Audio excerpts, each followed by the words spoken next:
Today, we are going to study Schubert's Ave Maria. This piece was not religious at first. It comes from a lied. The lied, or the original song, is called Ellen's Dritter Gesang, which means Ellen's third song. And it was composed by Franz Schubert in 1825.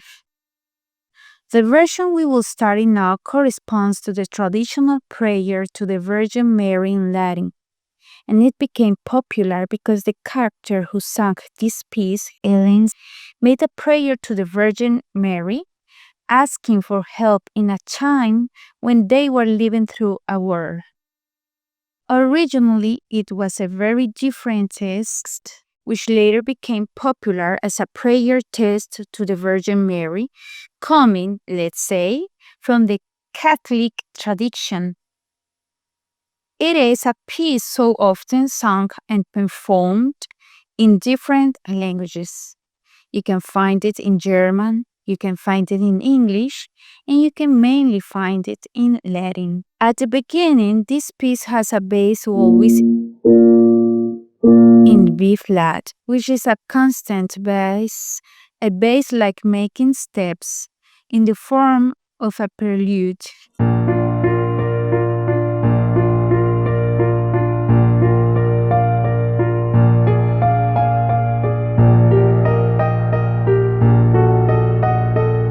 It is a very delicate beginning, but also a little somber. Here, instead, in the right hand, the piano is doing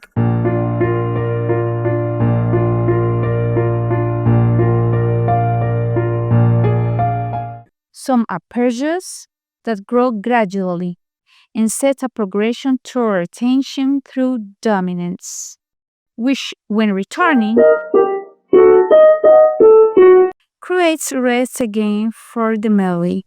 It is recommended for the singer always prepare, in this case, the two chords before the entrance of the voice. We singers have an instrument that requires a lot of support, so we must take a lot of air. Ready? Let's do it. For example,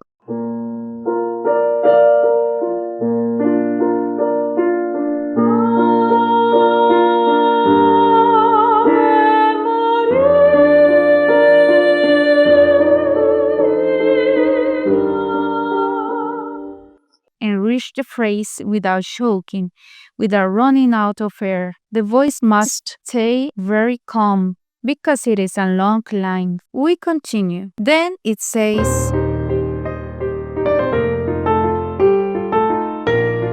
Gratzia Plena. We must be careful speaking a little about the text, because as we said, it is important to analyze the text before performing the piece. Since this is Latin, let's remember that the T between two vowels becomes ts. Gratzia Plena. Yes, Gratzia Plena. Maria Gratzia Plena. All right, we see that there are two little notes that have lines there. As you can see, two slurs. What the composer proposes here is that we make a little emphasis on the first and gather back on the second. Yes?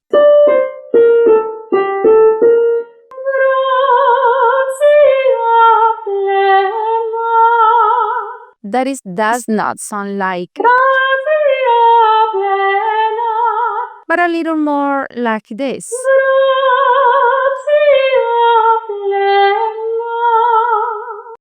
Maria Gratzia Plena.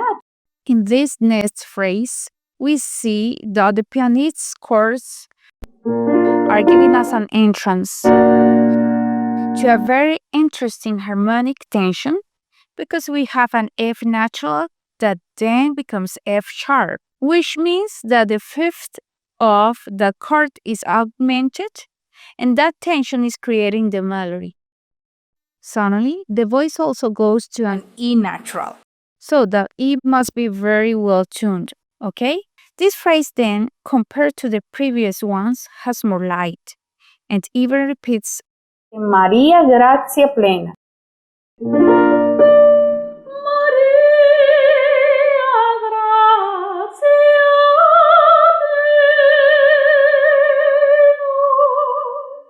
So, and watch out for the C sharp, because it is a note that forms a descending minor second that symbolizes a lament in Ellen's voice. And here, the double triplets come back, which had already appeared earlier, very beautiful, and the melody feels a little freer.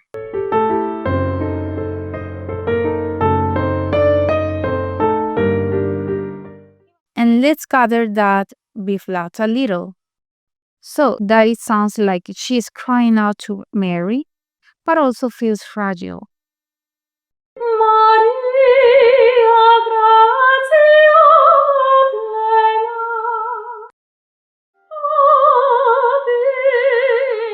In the next phrase, Ave Dominus Dominus tecum, Schubert makes a very brief modulation to the key of F through tension chords that we can feel in the accompaniment and that strongly define the character of this phrase, to later resolve to B flat with the help also of its dominant F7.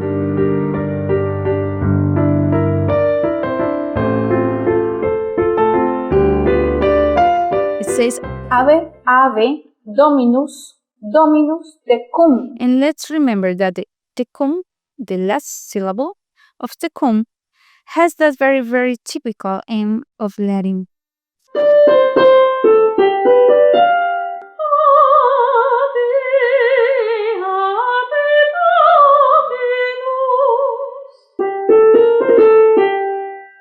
Here, in this last little part, there appears a very pretty little ornament. It must sound first in tune and second light, so that the notes can be heard very clearly in that part.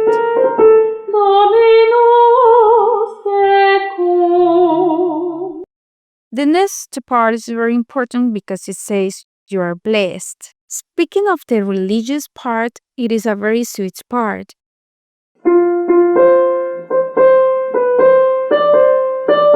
And besides, there is a play between the notes B, C, D, B, C, D, and that gives this part of the piece a very delicate character. So what I do is give a little more accent to the first ones like this. Benedicta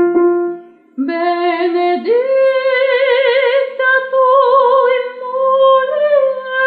mulieribus. Like a rocking in the voice, but it can also be done with the same intensity.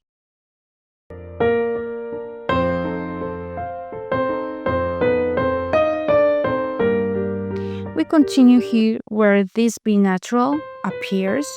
We must be careful because the pitch tends to fall a little there.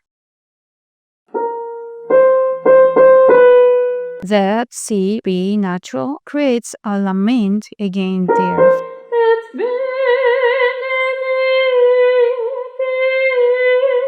Very, very close is the B natural, almost to the Z.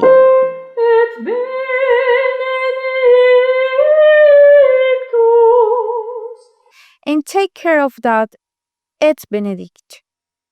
Those consonants, let them sound clearly without fear of pronouncing them. Et benedictus.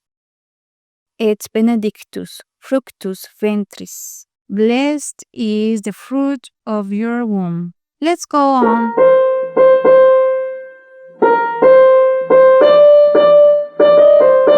It continues and suddenly an appoggiatura appears on the fruc as it appears here on the T. We must make the Mordent starting on G. The Mordent consists in singing the T, going to E flat, and returning to D, then moving on to the C. Basically, this is the Mordent, and it is emphasized precisely because it is quick and must move between those two notes.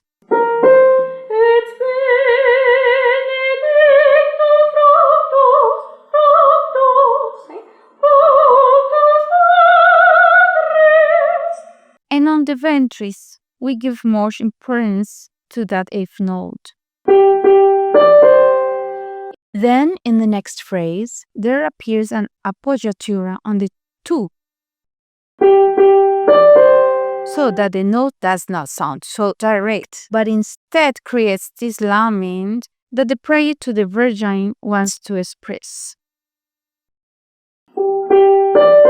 Ventris tui, ventris tui, yeah.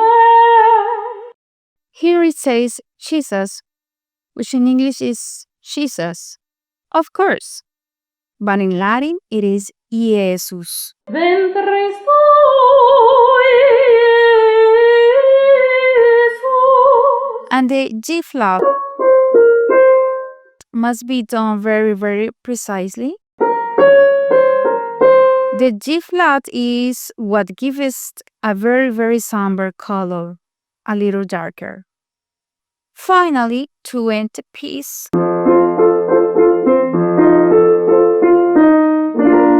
we arrive at the starting key after having gone through all those passing chords.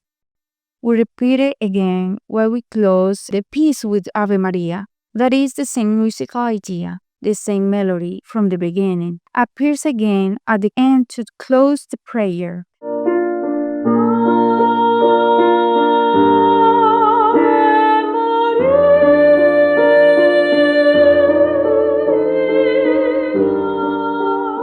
And the piano plays again its chords that were exposed at the beginning. They appear here once more, already closing and ending the work completely.